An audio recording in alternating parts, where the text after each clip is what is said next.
Alrighty, sports fans, welcome back. And, in a stunning series of events, Hong Kong Attitude found themselves one game up in this series, and we'll see if they can close it out or if Machi are going to be able to do it. Hey, everybody, welcome back once again to the PCS playoffs. I want to take a moment to shout out our wonderful sponsors before we get into the Game 2 picks and bans. They are CTBC Bank, China Airlines, Chunghwa Telecom, and, of course, Caliber. Now, Clement, it was all Kongya carry, but I have to think Viego's hit the ban column after this one. Yeah, honestly, even though Kongyu had a great game, I felt like the rest of the Hong Kong Attitude members really didn't shine through that much. So I feel like for Machi, it's still an easy fix. If they really feel pressured, what they should do is actually drop the 1-3-1. I don't think you need 1-3-1 against Hong Kong Attitude. You might need 1-3-1 against Mega Big Beyond Gaming. You might need it versus PSG, not against Hong Kong Attitude. So just straight early game and beat them on coordination, which I think they can do, but it's kind of hard to move into a new direction if you're a team that has been successful with something for so long. So I think it's a huge test to Machi is if they can actually see the light and try to just draft for the matchup. Adaptation's important, and we're moving out of the best of ones and into these series. Maybe that's going to be the big test, is to see if teams can do it in between. Drafting certainly going to be a part of it, but also that execution. Yeah, on the Machi side, I think whenever we look at the Silas on Jimmy, and it's always going to be like, is he going to step up and do the big carry, or will he get set behind? And then all of a sudden, they don't have as many options. But into this one, Hong Kong Attitude on blue side, once again, Machi had side selection, so they did opt for this. And they did, in fact, ban the Viego. That's going to be a quick pickup of the Varus for Eminem. Yeah, I really like this one, and pretty much forces Atlan to only play Ezreal, and that has been pretty low impact in general across our PCS games. Machi, the only difference here is that they keep the Olaf open, and the other pick that could potentially be a big carry is Diana. So they've taken away most of the options. There are some other things that are lurking, things like Nidalee, which River has really gravitated towards, that could pop up for Kongya as a jungle carry, but we haven't seen it so far. So they have done a pretty good job at keeping most of the threats away from Kongya. And they've also banned the Renekton away too, so we wouldn't see that combo with the likes of an Italy. On the Machi side, they will go for the quick lock-in of that Trundle. Koala did play it last time around, and we might have ourselves a Callista game for Atlan. No, okay, at last second, just a little cheeky flash, and it is going to be the Aphelios after all. Yeah, Machi are not a team that wants to gamble on their bot lane laning phase, so I feel like Aphelios is still a lot safer as a champion. The thing about Aphelios is he actually provides a lot of catch potential as well. If you just throw out the Gravitum, it still services great utility. Hong Kong Attitude, thinking about this Lee Sin, it has been a Kongye favorite. Certainly not as big of a hyper carry, but can set up a lot of big plays early on. And they will lock that one in. And honestly, I think it's kind of no surprise here. Bivin, he's kind of becoming like a one-trick Twisted Fate. Yep, ultimate utility player from him. And this time, I think Machi are having second thoughts about just going straight for Silas. I still feel like Silas is fine. They just need a stronger early game jungle to go with it, and the Trundle could be the answer here. Here's the thing, Clement. Jimmy's put his hair back. He's serious now. He was having fun game one. Now the gloves are off. Yeah, I think this is going to give him better peripheral vision, and he should be seeing the ganks coming a lot more. That's true. It's very important. For your players out there. Oh. Got long hair, tie it back. And we do actually see the Leona band out here, so a lot of more hard engaged champions going to go on down the drain. And for Hong Kong Attitude, I like this ban away as well. Trundle might not be going into the jungle. It really isn't a Gemini pick, so they could be just throwing all of the early game jungles to the wayside here and making sure that there's a good matchup for Kongya versus Gemini. Just trying to think what else is out there that could counter the Lee Sin, and Trundle and Zinzao off the board. Don't think there's much else. I don't think Kongya is going to be too worried about the pillar with the safeguard and everything. Yeah, and I think definitely this is a Trundle support. I mean, Koala played it last time around. You're right; it's not really a Gemini champion, so Hong Kong Attitude should probably look to take another jungler off the board. But the Zinzao already removed. Maybe Volibear, that could be a potential one. I think Volley's actually very consistent. Okay, they are going to take it away. Okay. So, pretty expected for Machi, and they are going to have to drop support or jungle at this point. I think the Trundle jungle is actually fine. Like, from what I've been seeing, Okay, this is definitely very weird. I feel like this is unnecessarily risky.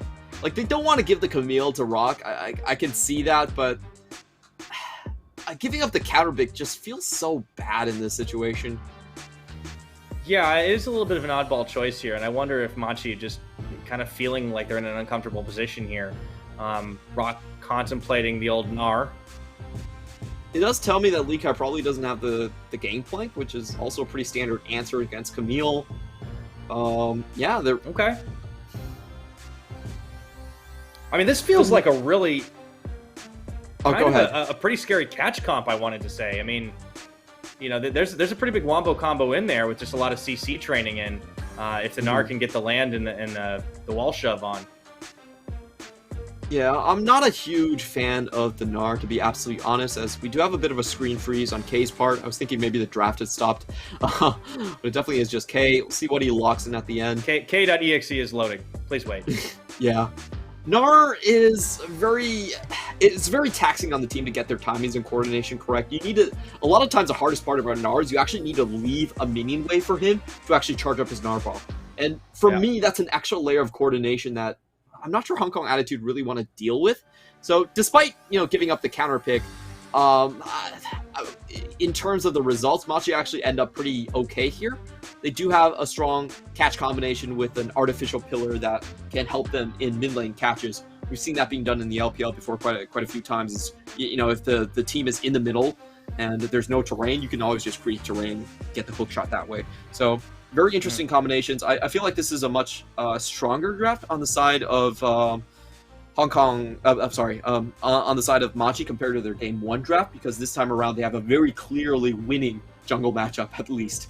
Lee Sin versus Viego, that's only a slightly in his favor, but this time around Trundle versus the Lee Sin, it should be a lot stronger on the Trundle side. And in terms of the other matchups, the top lane, there's not much outplay potential that Gnar can actually get onto. It should be a game that it isn't going to result in an early triple kill for the jungler and then spiral out of control. Now, if that exact situation happens, well, what can you do about it? But at least it's on a Lee Sin and not something like Viego that has the crazy resets time and again. Look, I do think getting a favorable jungle matchup's important. And Nightstar actually is the only one that I've seen out of all the casters getting the right prediction that Hong Kong Attitude is going to 2-0. I will phone in on the Chinese side of the broadcast and have them run a segment where Nightstar is just showing case like full screen and there's a crown on his head and we have to call him Mr. Nightstar until the end of playoffs. I am this is like a Lord bet. It's been a while since I've heard anything about this. Yes. Nightstar is you know, I'm totally scuffed on my bracket. So no matter what, I don't think I'm getting out of this looking good. But it does come down to the two color casters, I think. So I'm curious to see who has this one, Clement. Okay.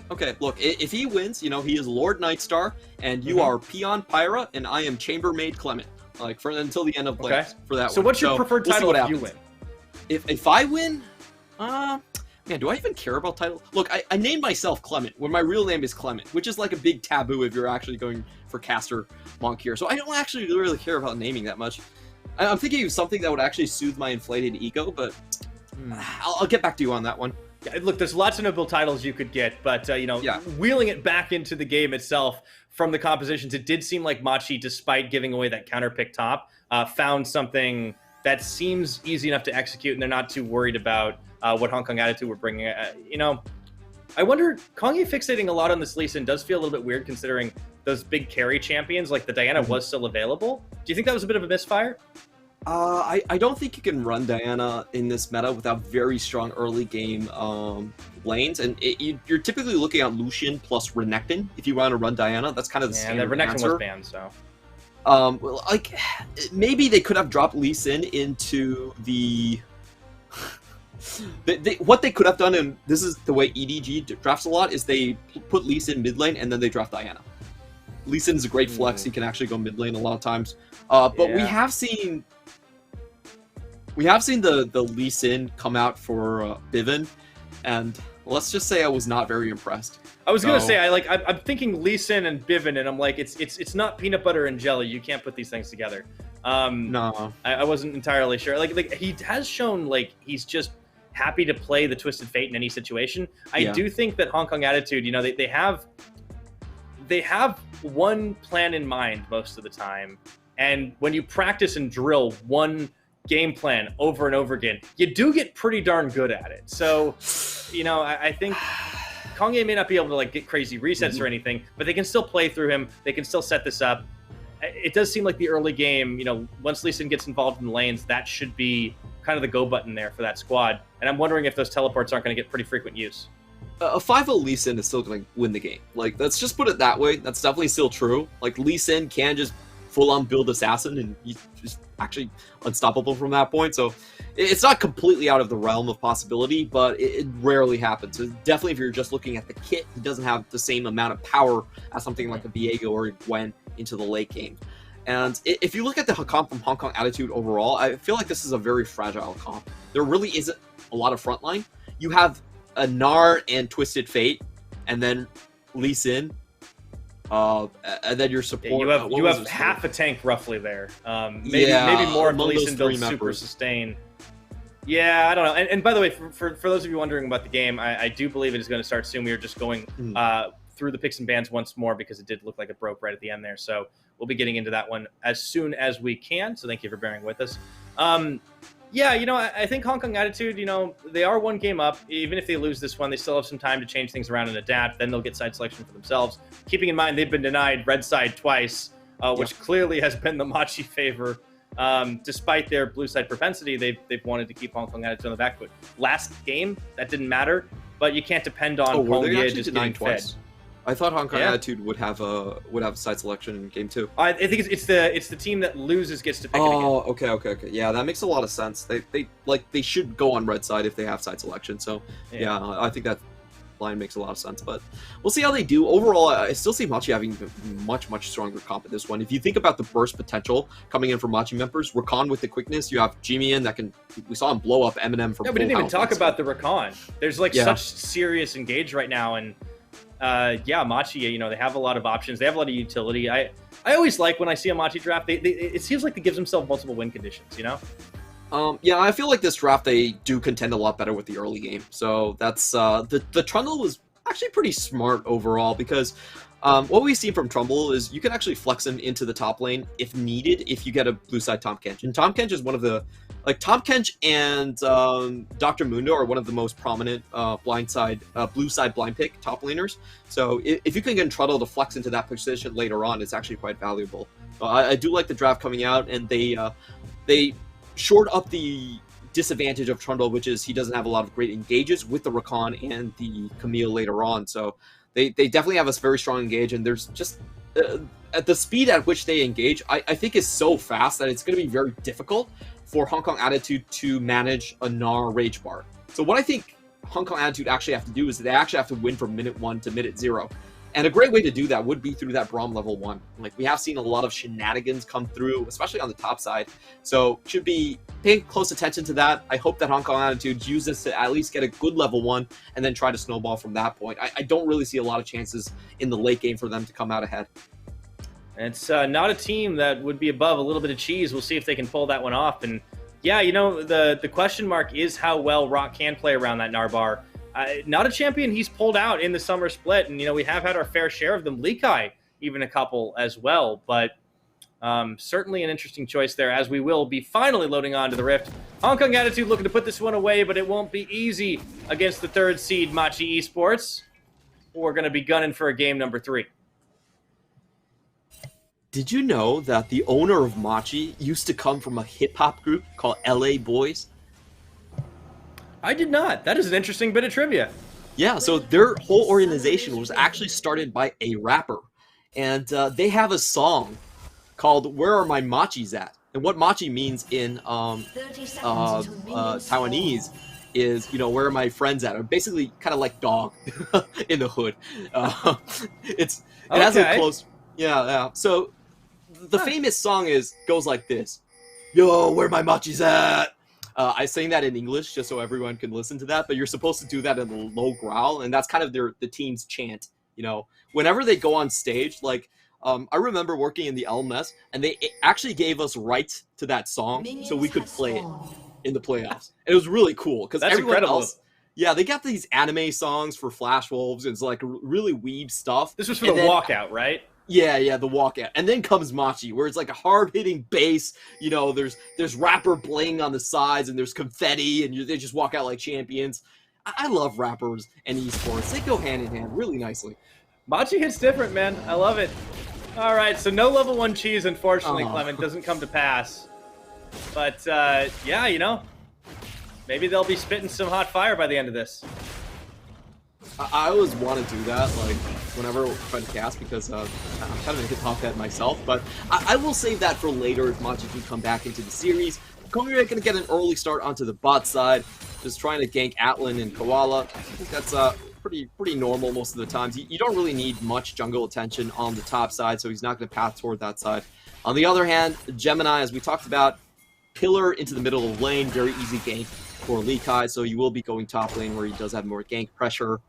And just taking a look at the runes overall, some very interesting things coming out. We do actually have the lethal tempo coming out from Atlan. Usually it is Conquerors on the Aphelios, but this time around he actually wants to maximize his team fight output. And the fun thing about Atlan is he typically builds a lot of sustain items. We have seen his build, which is super fun. It's like Immortal Shield Bow, he's building Bloodthirster, and then he stacks a Mercurial Scimitar on that. So he's kind of an interesting character where his job on the team is not to die, so he will go for these ultra sustain builds, and that's why we're seeing the lethal tempo out here. Yeah. I mean, hey, look, if Atlan can stay safe, it's kind of one of the first rules of League of Legends, especially as an AD carry. If you don't die and you're able to keep pumping out damage, you're doing a pretty good job. So, kicking things off, we'll see how well he's able to make it happen on this Aphelios.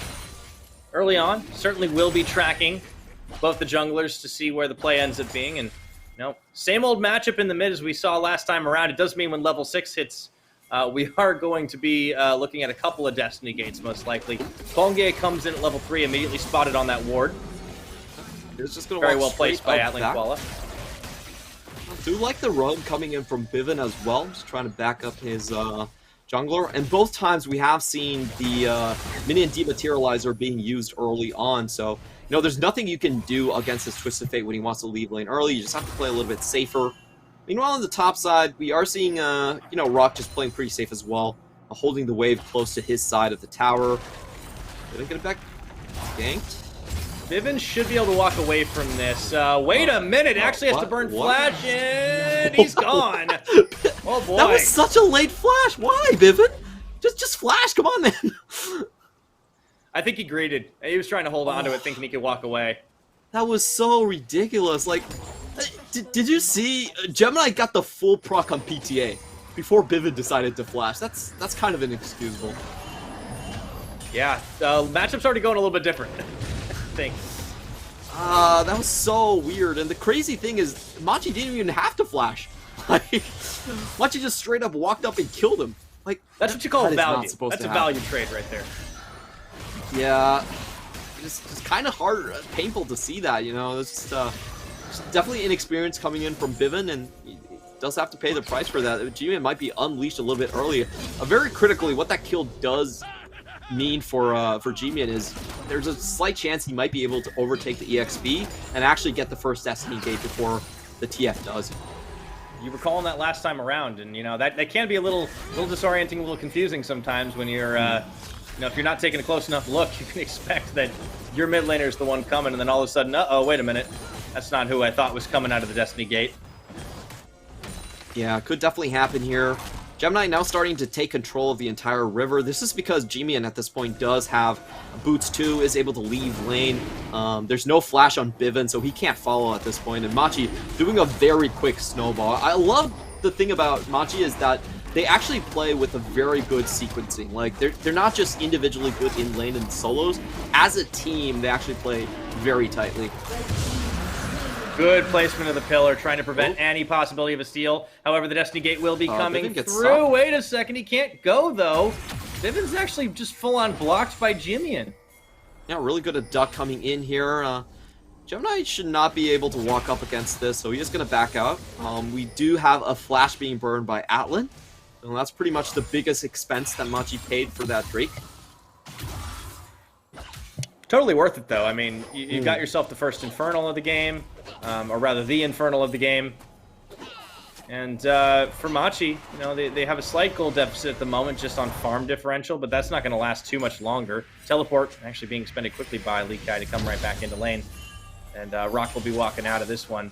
So the focus has been a little bit more on the mid lane than in the top for Gemini so far. And it's worked out well. Yeah, really nice respect coming in from Rock. Usually you want to chunk out the enemy top laner, but he didn't know where Gemini was. Does pay his dues there. For Hong Kong Attitude, the question still is, how are you going to snowball this first lead? Again, going back to the comp, if you look at the champions, the Camille, the Silas, the Aphelios, Machi have a far superior scaling composition in my eyes. So Hong Kong Attitude are the ones that need to pick up the pace. And so far, I think their best chance is still to go through the bot lane, where Atlan doesn't have his flash. Kongri is about to take over to 6, and Bivens will get his ultimate in like about a minute. So we'll see how Hong Kong Attitude can orchestrate this. Yeah, they're kind of just waiting for it to come right back on up. And, you know, Machi, they've been able to take advantage of that early game by getting a little bit more for themselves. But, you know, that can change at any time. Hong Kong Attitude always have explosive potential, especially in the hands of Kong Ye, who does tick over to 6. Ooh, this is such a Rock nice freeze coming in from Rock. Yeah, that Narbar was ticking up. Likai just decided, nope, I do not want any of that.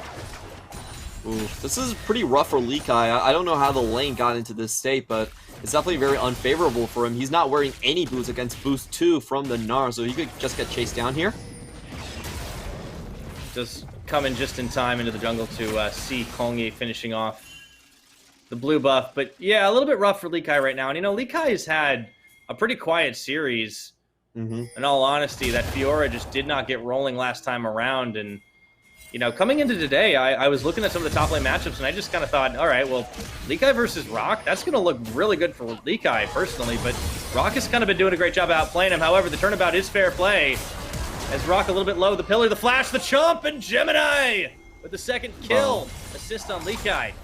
Yeah, that was so well done from Machi's side. They caught sight of Kongyue, instantly goes for the gank, and just with the subjugate plus the flash in, they're able to kill him just as the Hextech ultimatum goes down even. We're gonna find Bivin too. Here we go, stand behind me. Kay's trying to body block for his mid laner. Bivin walking away, but Machi have already gone in. Kongye throws out the Sonic Wave, follows through, doesn't have the damage, has to safeguard back to the teleports there. Rock was obviously a little late to the party as he just came off a fountain.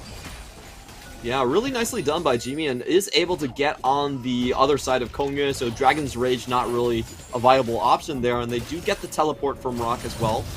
So, strong wins coming in from Machi, getting the 2-0, and again forcing Bivin behind. This is really the critical part, is just attacking the Twisted Fate over and over again to take away his global advantage. Not to mention being able to set up your own plays. Kay, he might get caught a little bit here, and that is going to be a little bit of a skirmish. Kay flashing, stand behind me. There is going to be the hijack, the abduct, I should say, as Jimmy is able to walk it out, and taking a lot of poke damage on the exit right now. Yeah, to me, Kongre was a little bit hopeful for them to start the Herald. Jimian still had his TP, so even if he didn't have the Destiny Gate, he still would have been able to come into this team fight. Are Hong Kong Attitude really going to force this again? Jimian can once again come in, so he gets to get like 2 recalls, basically, out of thin air to join this fight if he does choose to do so, and he is going to come in. They're going to try to force the issue right now, Hong Kong Attitude. See if they're going to be able to commit to it. Jimmy in around the back. That is going to be the finish. And now can they get out or can they turn the fight? In fact, they actually look for Jimmy himself, and it seems like it was all a ruse.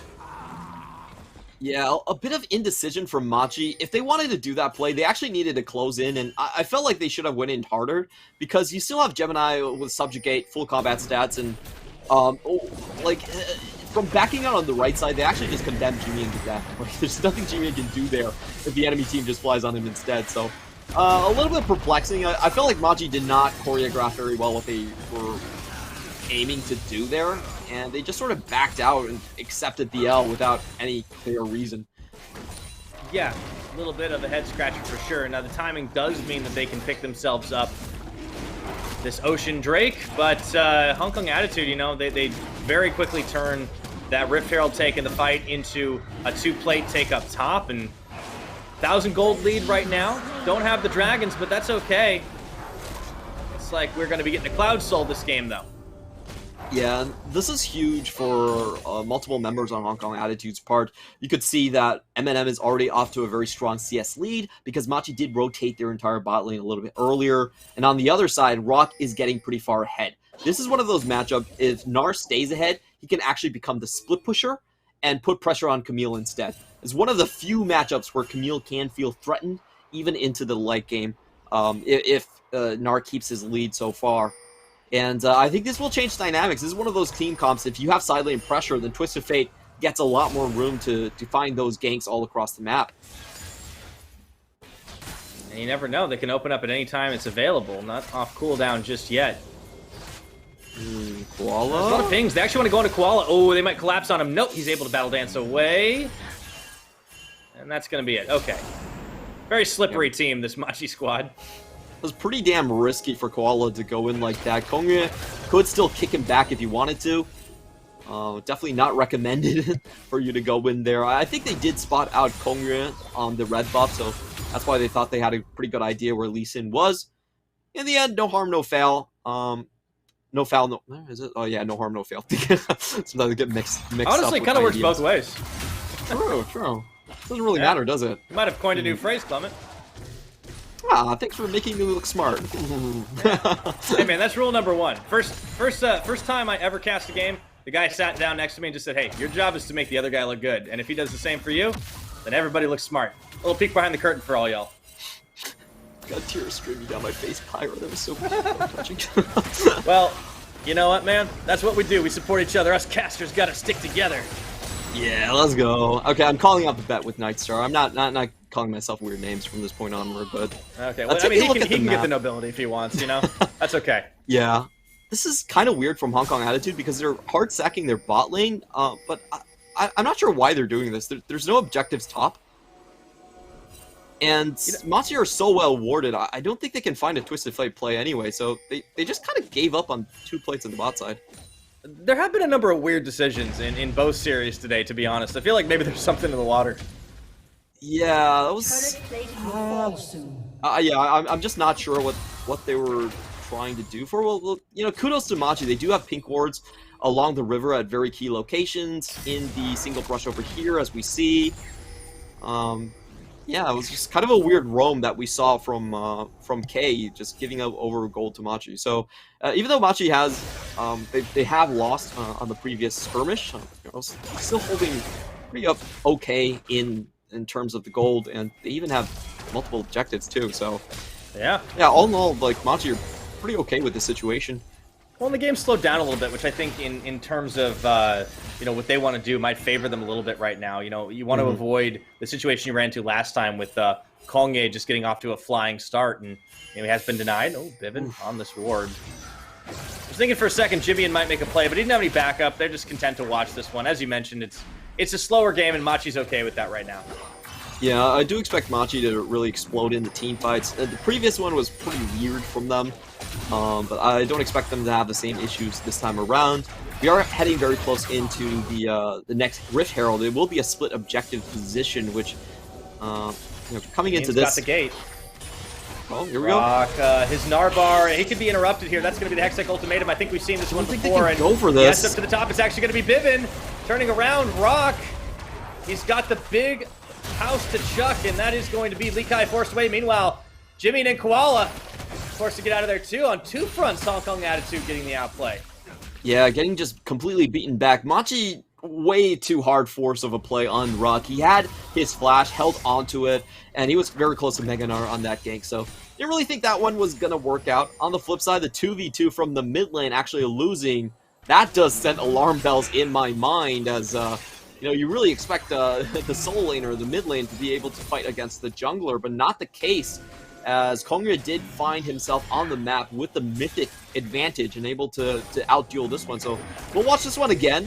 Bivin does go towards the top side in the end, so it's actually just a straight up 2v2 that Hong Kong Attitude are somehow able to win here. Very surprised at the outcome here. Watch that again. Yeah.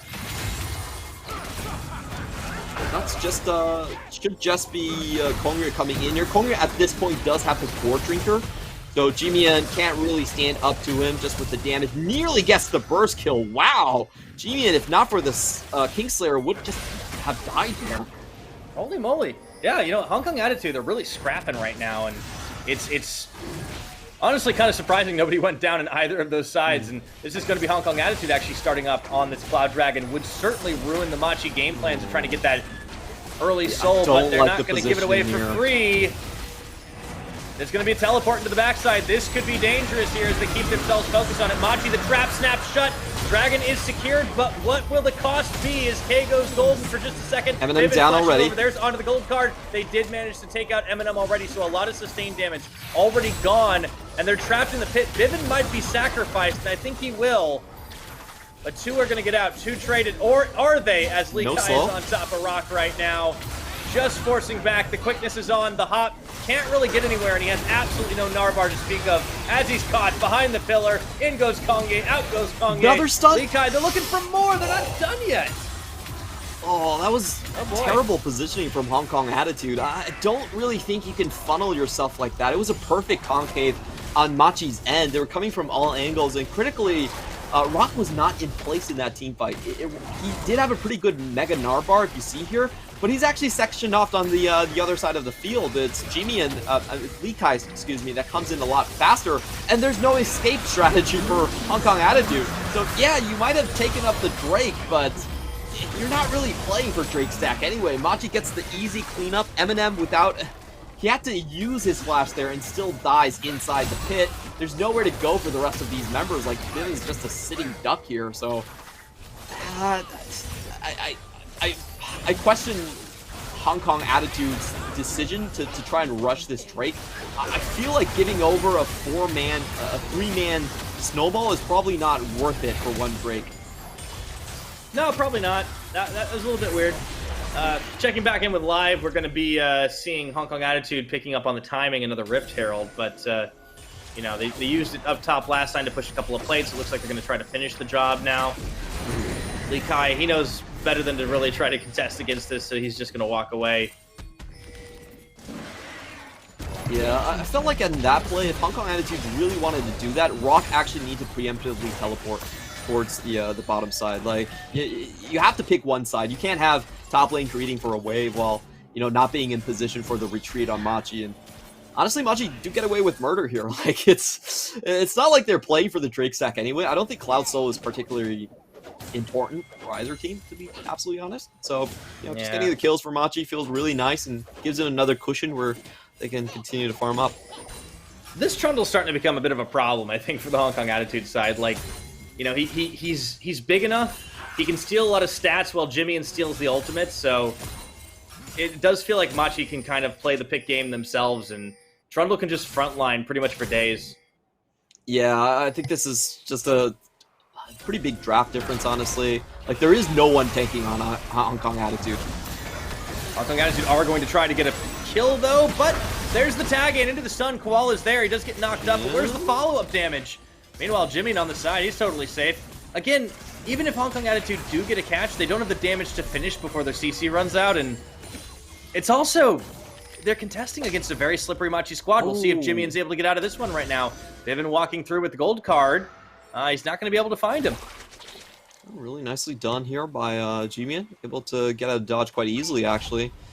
And we are going to see Lee Kai be the biggest benefactor of that. Just some free alone time in the top side. He should be getting that tower down.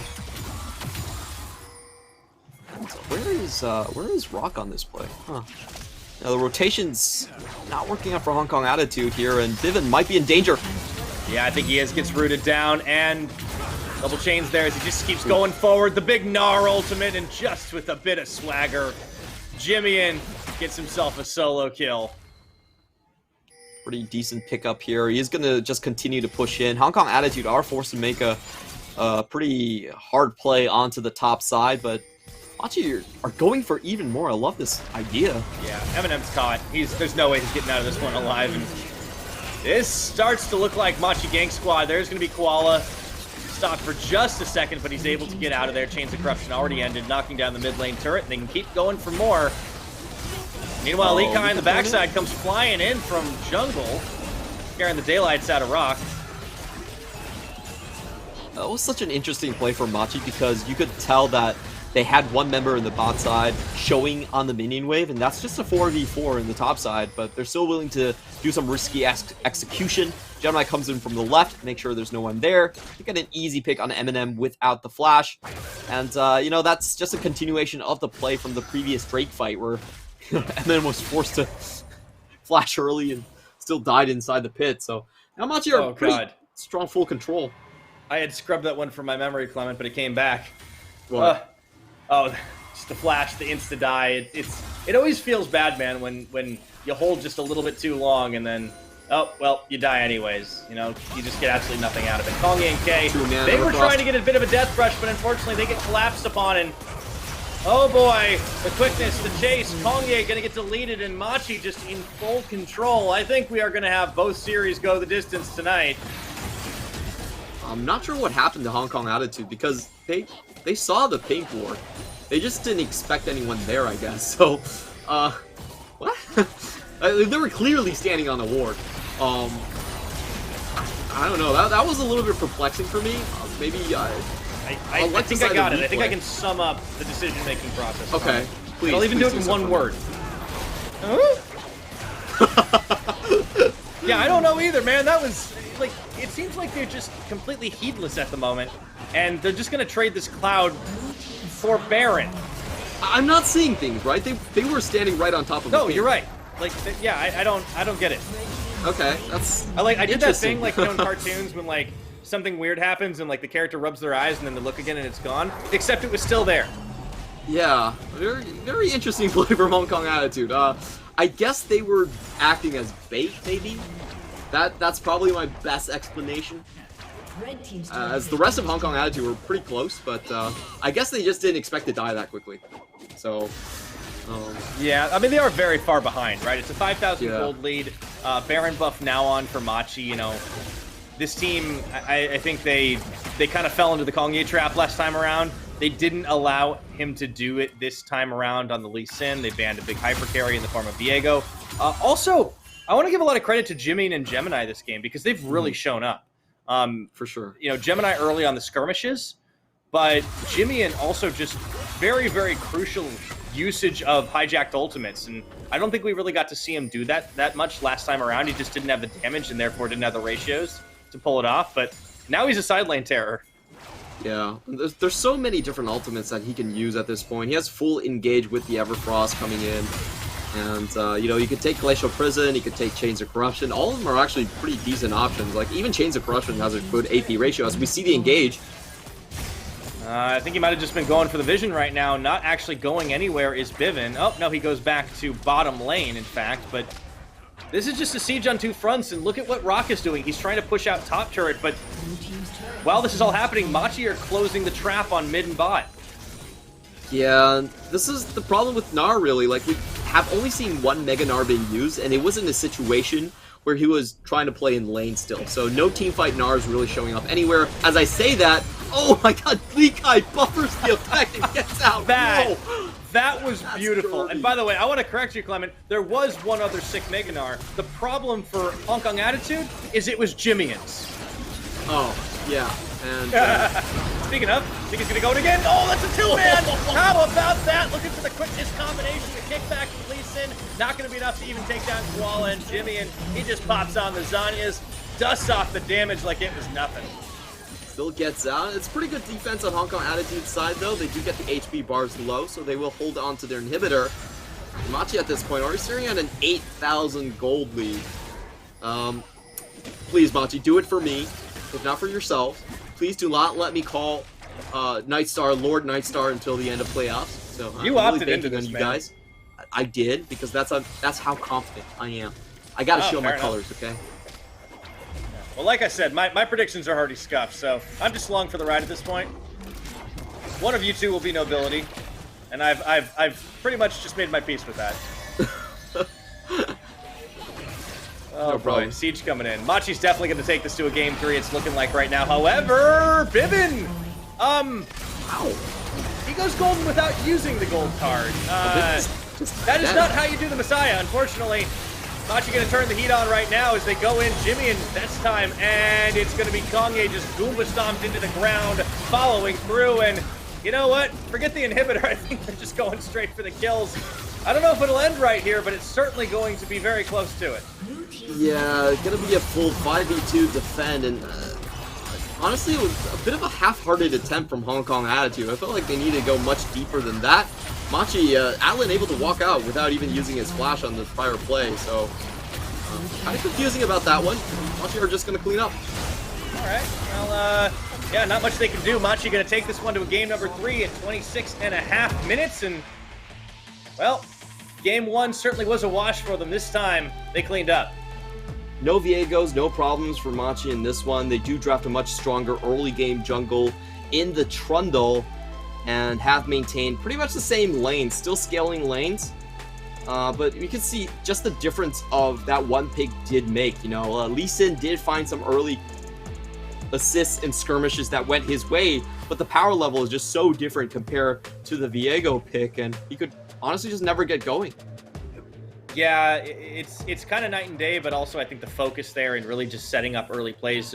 Gemini being involved in the skirmishes really helped out, getting the kills. He kind of became an unkillable Trundle, and you know, it was a little bit rough. So we'll see if Machi can pull it off again. You know, this time, for the first time this series, Hong Kong Attitude will be the ones that have side selection. We'll see if they mix it up and go over to red side as to be expected. And you know, Clement, we do have a little bit of an answer on the preference from a nobility standpoint, because Nightstar weighed in the chat and said he would prefer to be called Star-Lord. I don't know if it means he wants to just be the Marvel character, or if it means that he actually wants that as a title, because that's not actually a title of nobility. But you know what? Who cares? There are no rules, right? Yeah, I'm just saying that if he's going to be Star-Lord, I'm just going to be Groot, and that's all I'm going to say when I play-by-play with him, okay? All right. So you know what? I think that probably, honestly, you guys shouldn't even split it. You should just both do it. That's honestly going to be the greatest duo of all time. Yeah, I'm not sure if the PCS is going to keep me on next split if I do that, but, you know, we can try. Maybe it'd be pretty entertaining. It would make a great game. Maybe someone will pick Maokai in your honor. Oh, great. Or Ivern. Still counts. Cosplay one of the saplings. That's always good. So, see that when happens. What to say about this game? I just felt like Machi did the correct, you know, changes, and this draft from Hong Kong Attitude was a little bit weird, because I don't think there was really a win con outside of early snowballing from Bivin.